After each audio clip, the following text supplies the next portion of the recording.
Welcome to Beyond the Headlines with Rachel Cooper. Today we have an interview with Jacob Stewart. Jacob Stewart is a former Republican press secretary, and he now works as a reporter for the IndyStar. But before he got into journalism with the IndyStar, he actually got into it at Indiana University. Now he's covered the Google data center that tried to come up in Indianapolis, as well as the shift in immigration and the redistricting that's currently happening in Indiana. Jacob, welcome to the podcast. We are so excited to have you. Yeah, thanks for having me on.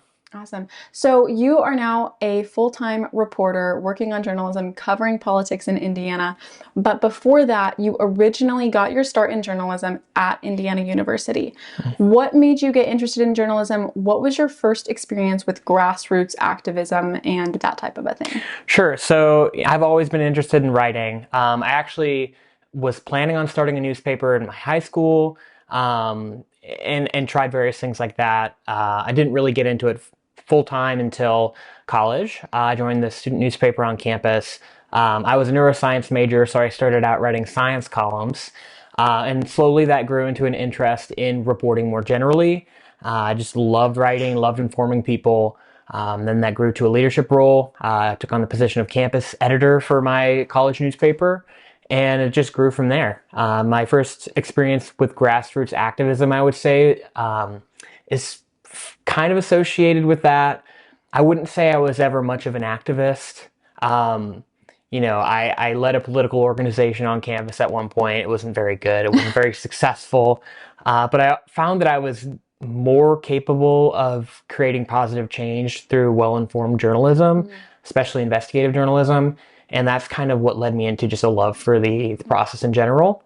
I worked, on the college paper for a while.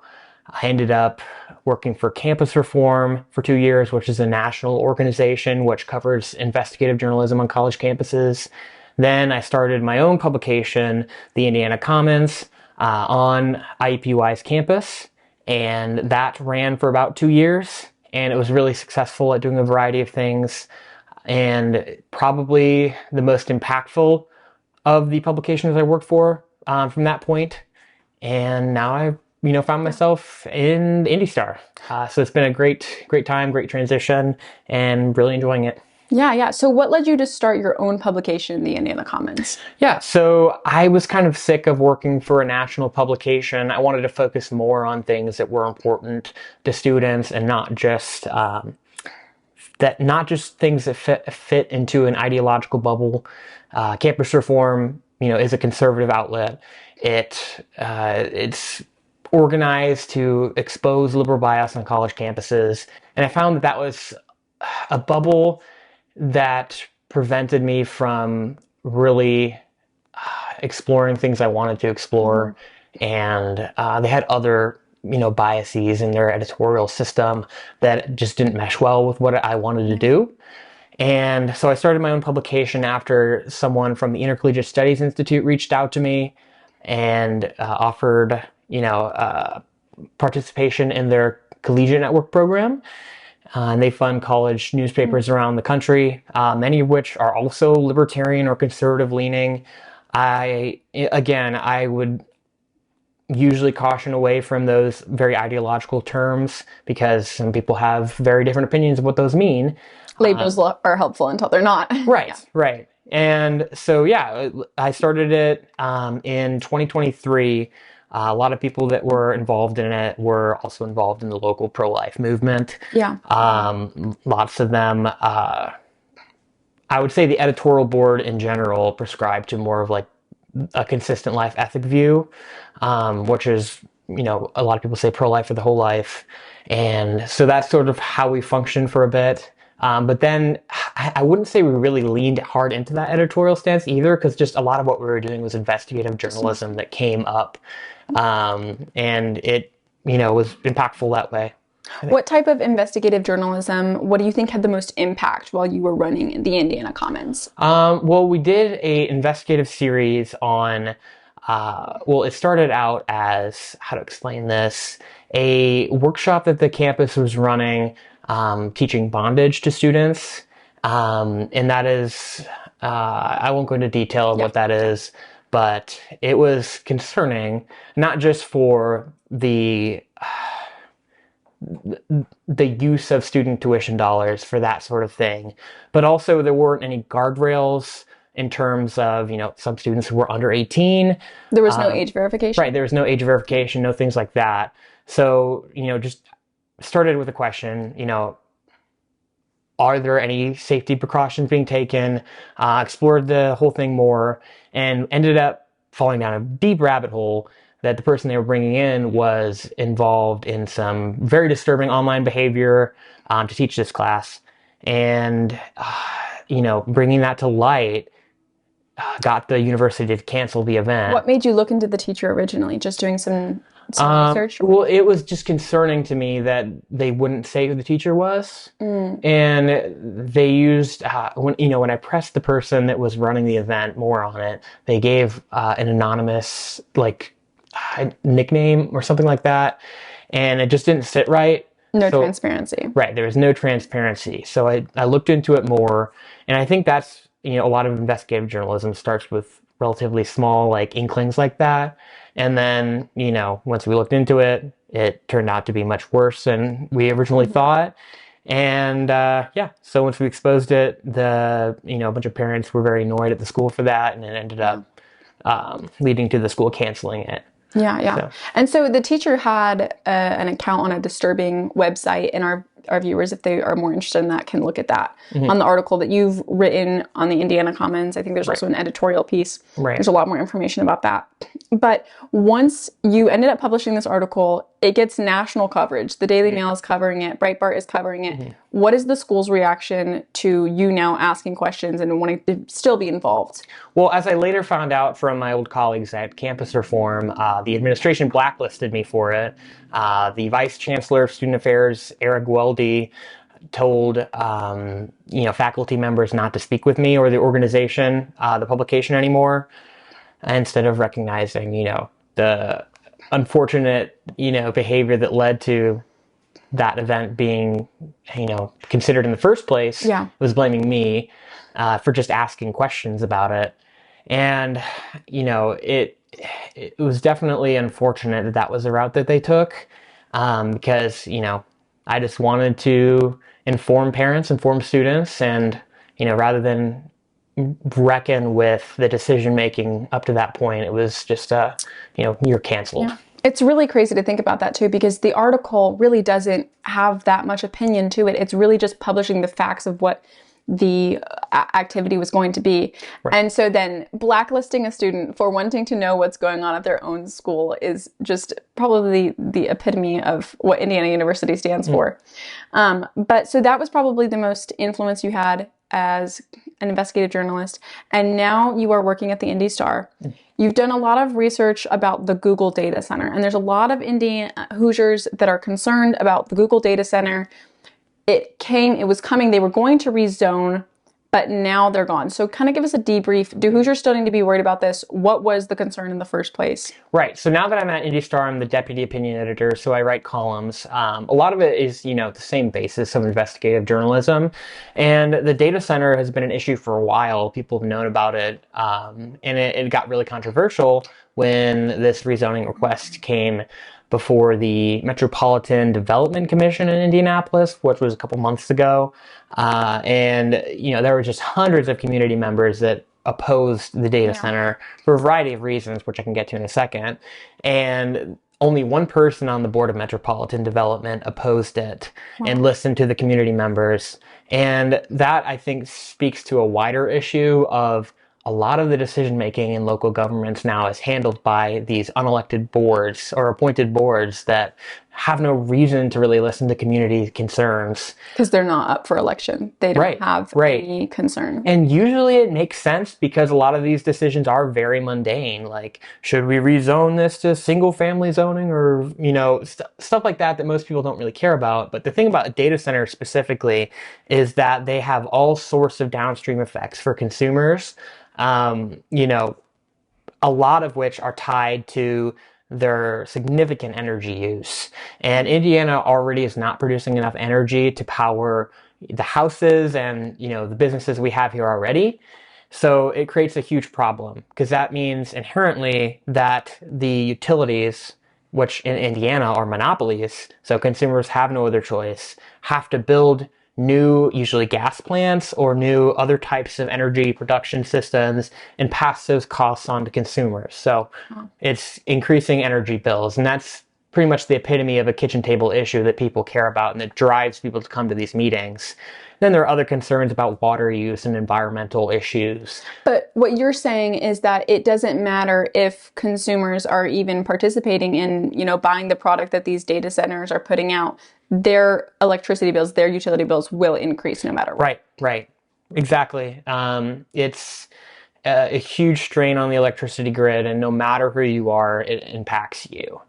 Because even just a small fraction of the users of these use so much energy that I think it's projected to at least double our electricity usage. Wow. And that's just a couple of the data centers planned. There's scores more that are coming to Indiana.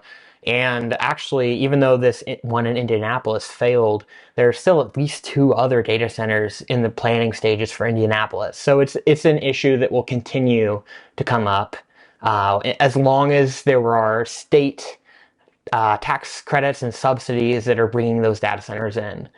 What is the incentive for lawmakers to accommodate these data centers, rezone, and allow them to come to Indiana in the first place? So I think it varies. State lawmakers, I'm inclined to believe they have the best interests of their community at heart. I think they were just lied to by lobbyists and who oversold the value of these data centers to the community.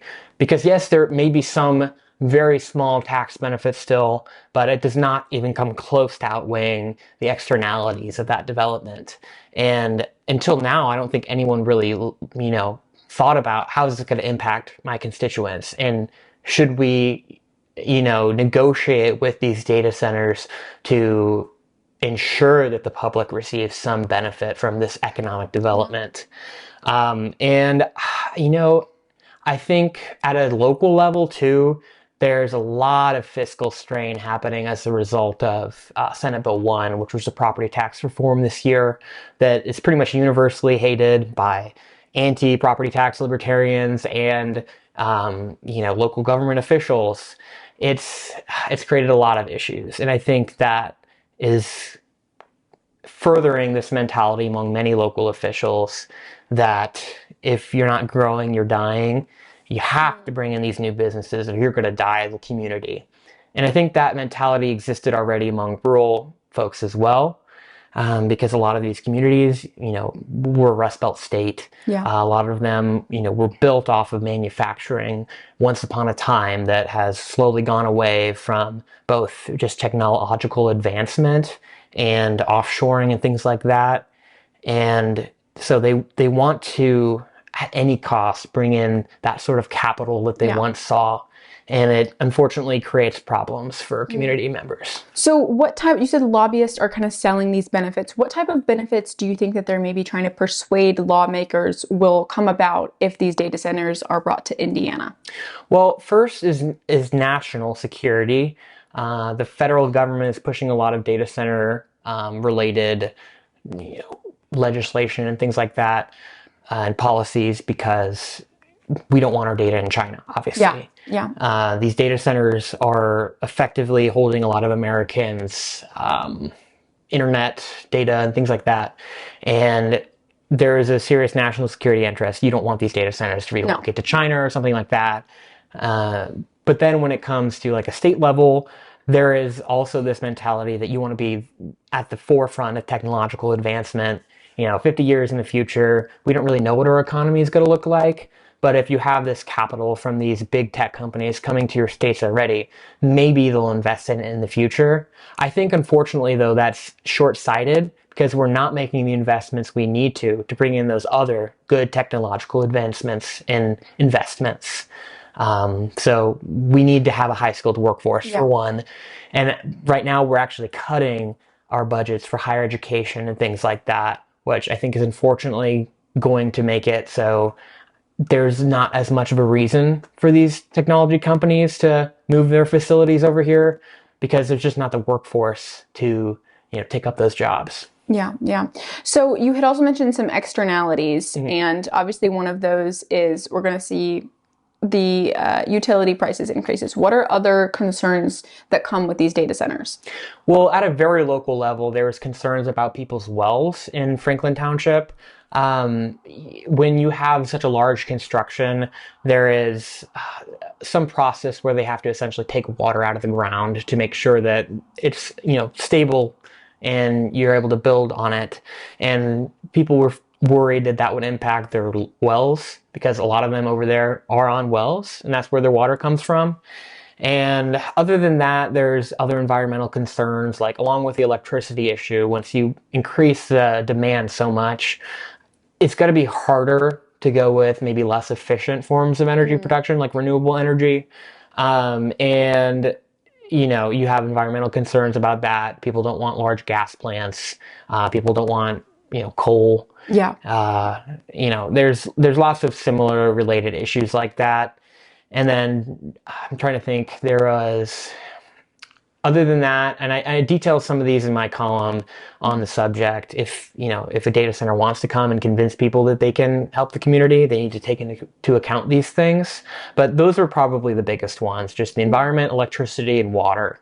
Okay, yeah.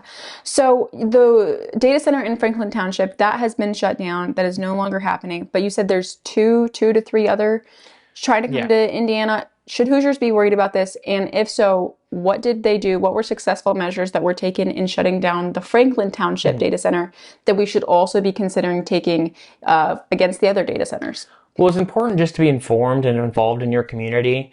There's a lot of civic organizations locally that have been motivating people to show up to these sorts of things. And that's probably the biggest one.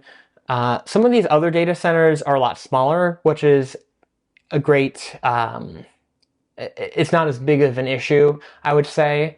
And I think also there's more of a impetus for local officials to make sure that they actually benefit the community. Because a lot of the times when it comes to rezoning and things like that, the developer needs to convince the local official to allow it to happen. And a lot of the times what they're doing to make that happen is signing economic development deals. So the Franklin Township one, for example, agreed to give like $1 million or something like that to the community in lieu of other tax payments that they were getting a break on. And something similar could occur with these other cases that perhaps identify those specific externalities and make sure that the community is compensated for them, like building all of their energy on site could be helpful.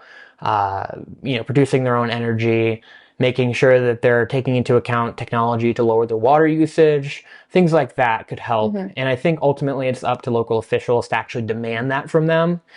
And I see that being more of a possibility than similar amounts of grassroots activism to turn out and prevent them from happening. So unless the state, changes their sales tax breaks and things like that on the data centers, I think the ultimate people that are going to protect their communities are these local officials who have the ability to deny them a rezoning request. Yeah.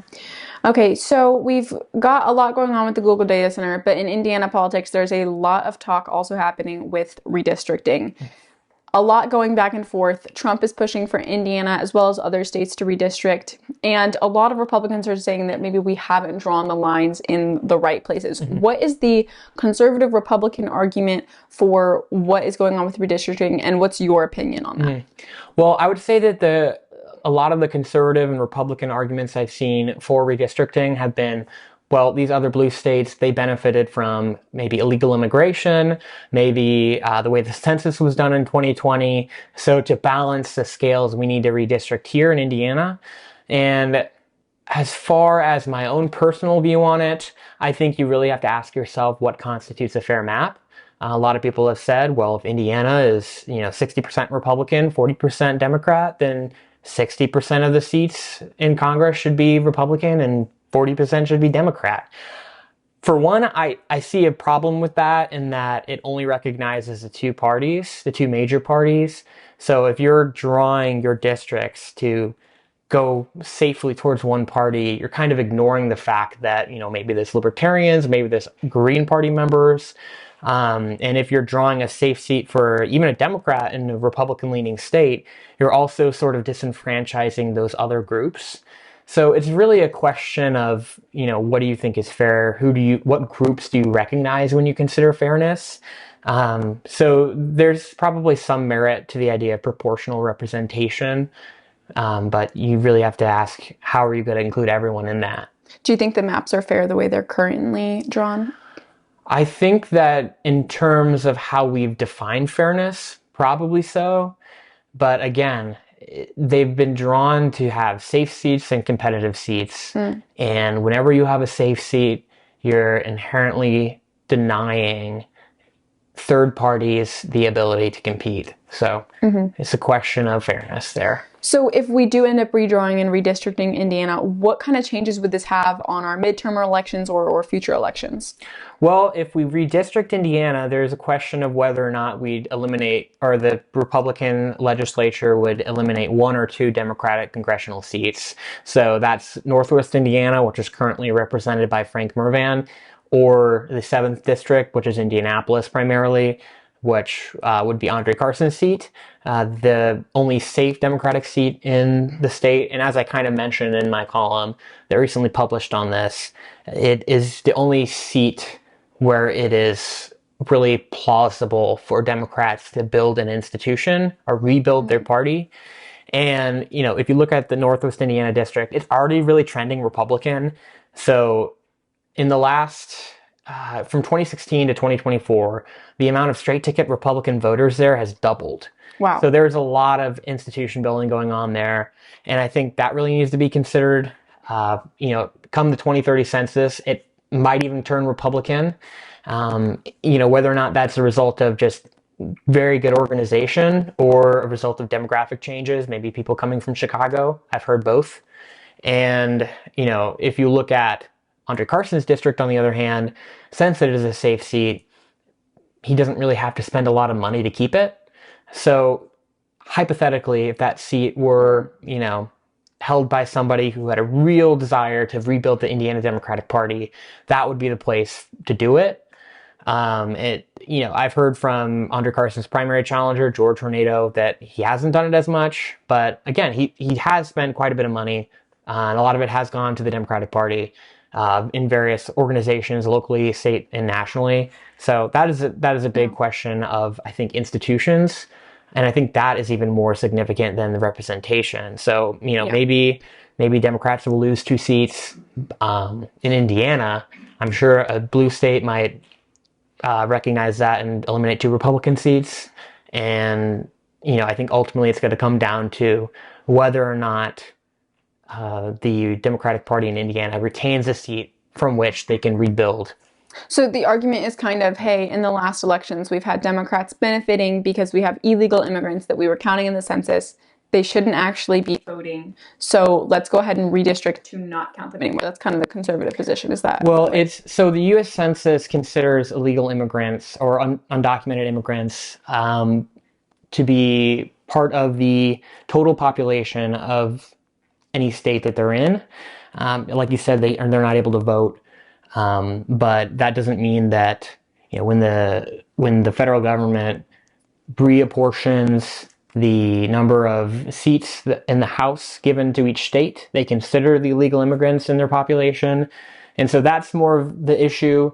And so, yes, the argument is Republicans feel like the Democratic-led states have benefited more from that population increase due to illegal immigration.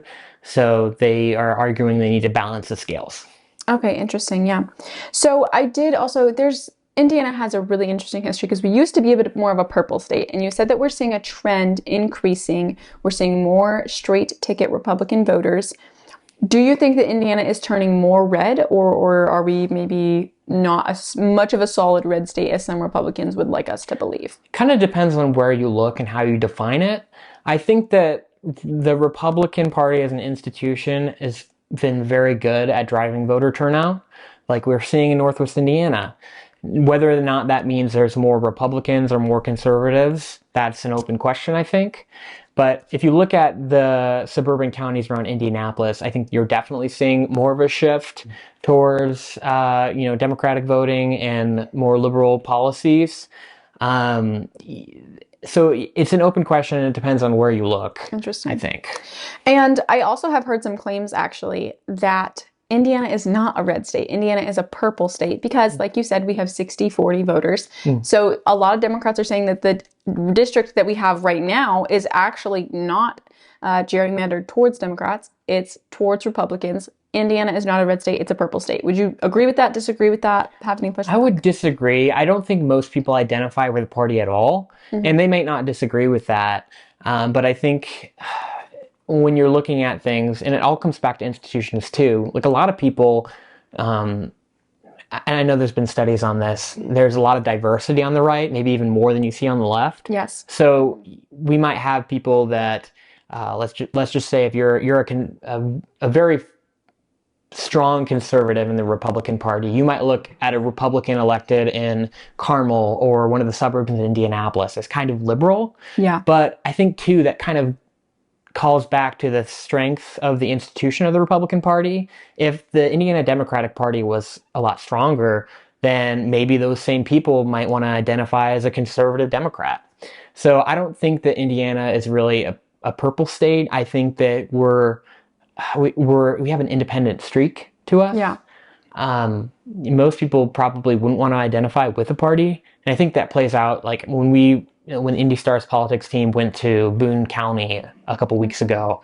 A lot of people like were conservative, but they didn't want to identify with everything that the Republican Party did. Um, and I think that is the case in a lot of places. Even if people are straight ticket voters, they might not want to identify as a Republican or a Especially as we're Democrat. seeing all the factions in the conservative movement. Right, right. It's very divisive to identify with an institution. People like to be independent and have their own thoughts on things. And I think that when it comes to redistricting, a lot of people are, you know, I know we've seen polls that have said it's unpopular, but I think overall, it most people don't really care about it because again, most people don't really care about institutions. Yeah. So I don't think I know this has been an open question on whether or not people are going to retaliate against Republicans for supporting redistricting. I don't really think they will, Mm-hmm. and I think that the result of redistricting will be less of a strong institution to drive voter turnout against Republicans. Yeah, yeah. It seems to be, I think that we'll have people who are going to support Republicans will support Republicans anyway. People that are going to support Democrats will support Democrats anyway. We do have a fair amount of swing voters in Indiana. But it'll be interesting to see how that all plays out, especially if Republicans are able to kind of win that argument about illegal immigration. And that argument has been shifting a lot because back in 2016, when Trump was president, I mean, we all said it, we all participated in it. The mantra was no illegal immigration, but legal immigration. Legal immigration was pushed. But now that's kind of shifting in the conservative Republican Party. People are kind of saying, hey, we're having way too much legal immigration. We should maybe even push back on that. What have you noticed as a shift in the Republican Party, especially in Indiana? Yeah, so I recently wrote a column on a new nonprofit called Save Heritage Indiana, and I reflect on the fact that I think that's kind of the future that the Republican Party is heading. They oppose not just legal or illegal immigration, but also a lot of legal immigration. And I think, you pretty much had the same argument that they used repeated by the vice president a couple days ago, just talking about how America needs to be one community again, statements like that. And it all, a lot of times it'll be a callback to how immigration policy used to be, like the Immigration Act of 1924 established a quota system. A lot of people look back to it as kind of like a 30-year moratorium on immigration. And I really think that Can you explain the quota system a little bit more? What did that look like in 1924? So based on what country you're from, there only a certain percent of total immigration could be from a certain country, and I think how it worked at the time was that a lot of the immigration was coming from certain countries, and so by establishing that quota system and only allowing say 2% of total immigration from one country, you vastly lowered the amount of immigration from that specific country. But then if you set a 2% limit on some other country that maybe there's not as many immigrants from, didn't really make a difference. But that's essentially how it worked, and a lot of maybe more active people in the Republican Party and in the anti-immigration movement, I think, look back to that. Most people probably aren't aware of it. I think if you would have asked the average Republican voter maybe 8, 9 years ago, before Trump was elected, what they thought on legal and illegal immigration, they probably would have said what you said: legal immigration good, illegal immigration is bad. And the Indiana Republican Party platform still says that.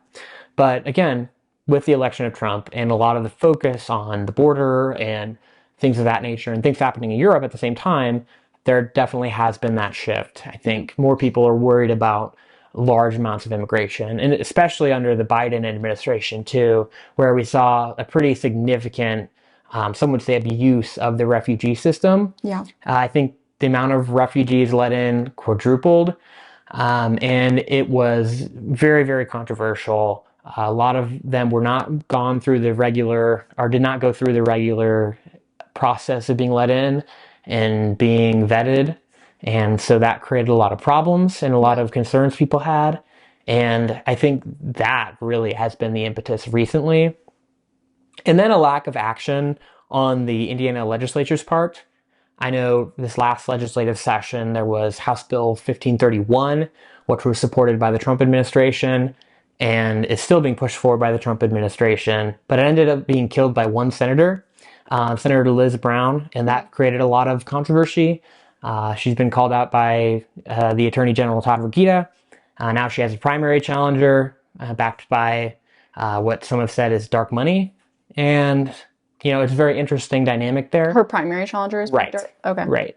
Which is essentially just, if I'm remembering correctly, nonprofit groups where you can't trace the name of the donors. Interesting. Usually with political donations, if you donate directly to a candidate, your name is public. But if you donate to a nonprofit, like a 501c4, I think, and they donate to the candidate, then your name can't be traced. So interesting. So we're having a lot of kind of misdirecting of funds and money. But I mean, even in my, with my friends on college campuses, a lot of people are expressing concerns about even just some of the legal immigration. So have you seen a lot of people that have said, yeah, let's go back to this 1924 quota, or have there been other suggestions for different policy reforms? And if so, what does that look like?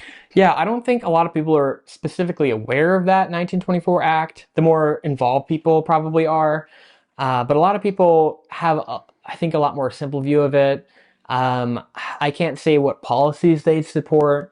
I don't have any in particular. What are we seeing from Save Heritage? What have they maybe? Save Heritage Indiana. Like I said, they support the HB 1531, which was, sorry for not explaining that. That was a universal e-verify, so it requires employers to check on the legal status of their employees, and there's some sort of fine or something if they don't. And it had a number of other things. There is more of an obligation for local law enforcement to collaborate with ICE, Immigration and Customs Enforcement, and things related to that. So that's alongside the 30-year federal immigration moratorium. And then there's, I'm trying to think of some other policies they support. I can't remember them off the top of my head, but that was a big one for sure. Yeah. That's really interesting. And when was this Save Heritage, when was it started? Is it being supported by any other prominent names or lawmakers? Yeah, so it was started just a couple weeks ago by Daniel Pointer and Nathan Roberts. So Daniel Pointer is the executive director of Carbon Neutral Indiana. That's how I first met him. And then Nathan Roberts is a twin brother of an Indianapolis city county councilor and a Democrat, Nick Roberts. So very interesting dynamic there. Interesting family conversations for sure. Thanksgiving. For sure. And so that group is endorsed by the Lieutenant Governor Micah Beckwith and State Rep Zach Payne, who is from, I believe, Clarksville, so it's in southern Indiana. As far as other lawmakers that have endorsed them, I don't know if there's anyone specifically public about it, but I'm getting the idea that there is definitely a lot of support. Sounds like we've got some big names. Sounds like it could definitely be a really big shift in the Republican Party. Do you think that this is something that voters are going to get on board with easily once they find out about it, or do you think it's going to take a lot of convincing? I don't think it'll take much convincing at all. I think there already is a big push for more anti-immigration policies by Republican voters.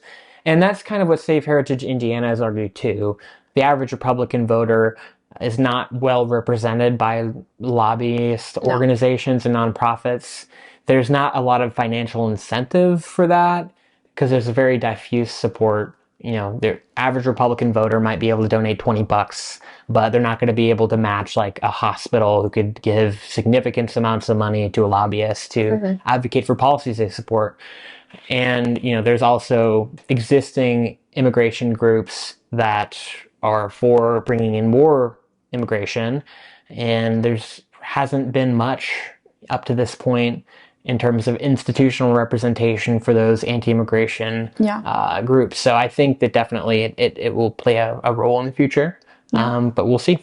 Do you think that this is going to be a policy that's going to play a big role in the next gubernatorial election? Or how long do you think it's maybe going to take to put this at the forefront of voters' minds, at the forefront of the elections? Yeah, I think to an extent it's already been there. Governor Mike Braun has been supportive of a lot of immigration or anti-immigration policies, I would say. He supported a lot of collaboration among local governments and ICE. There's been a couple of other bills this last legislative session to that effect. And I know he's been broadly supportive, if not, maybe he's not super ideological or outspoken about it in most cases. He's advocated for, deporting criminals and that sort of thing. But, I think it already has played a role, and I think it will continue to play a more prominent role in the future, in future gubernatorial elections.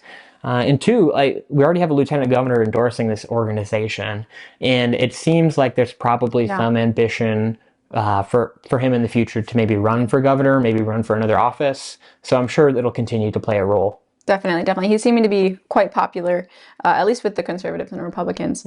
Okay, so now completely switching lanes, you posted on X that Costco needs to invest more into looking into civil engineers. Can you kind of give me your opinion on that? Yeah, so that resulted from a trip I had with my wife to Costco like last week or so.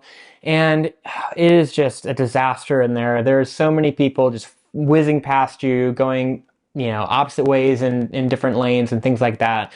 So it's a little bit dangerous to walk in Costco unless you are one of those people that like to run through the store to get as many deals as possible. So, maybe they need to invest in roundabouts. Take a note from Carmel's book. Ease that traffic congestion and maybe direct people the right way to go without running into people. Or create another Costco for people who know how to walk. Exactly. Yeah. I think we've all had close run-ins at Walmart and Kroger. It is interesting to see, based on which area of Indiana you go to, the Walmart speaks and the Costco's speak very, very loudly about the culture in that area. How many times you're almost getting T-boned from someone else's cart as you walk down the aisles. I'm from Beech Grove, so we get a lot of bad press from our Walmart. So I know what you mean. Yeah. Any of the Walmarts inside of the loop, I am absolutely terrified of. But Jacob, thank you so much for coming on the podcast. We really appreciate it. Where can listeners find more of your writing? Where can they find more of the pieces that you're putting out? Well, I'm on pretty much all social media platforms at Jacob Stewart Indy or at JStewart Indy. And IndyStar.com is the best place. I also have a Substack that you can sign up for, and all my work will eventually be put on there for you to click on and read. So yeah, those are the three places. Do you have any exciting articles or things that you're looking into coming up? Well, I just published something on redistricting. Still working on the next thing, but there's been a lot of talk about a casino that might be coming to another city in Indiana. Considering writing something on that because I know Indianapolis. Was that the one in Fort Wayne? It was the one that was going to go to Fort Wayne, but ended up getting squashed this legislative session. But there was a study afterwards that said essentially, where's the best place for this casino to go? Indianapolis was listed as the number 2 place. I think Auburn might have been the first. And, I think the last thing that Indianapolis needs right now is a casino and to exploit the low-income residents. It's the last thing we need. Definitely. All right. Well, thank you so much for coming on the podcast. It was great to have you. Yeah, thanks.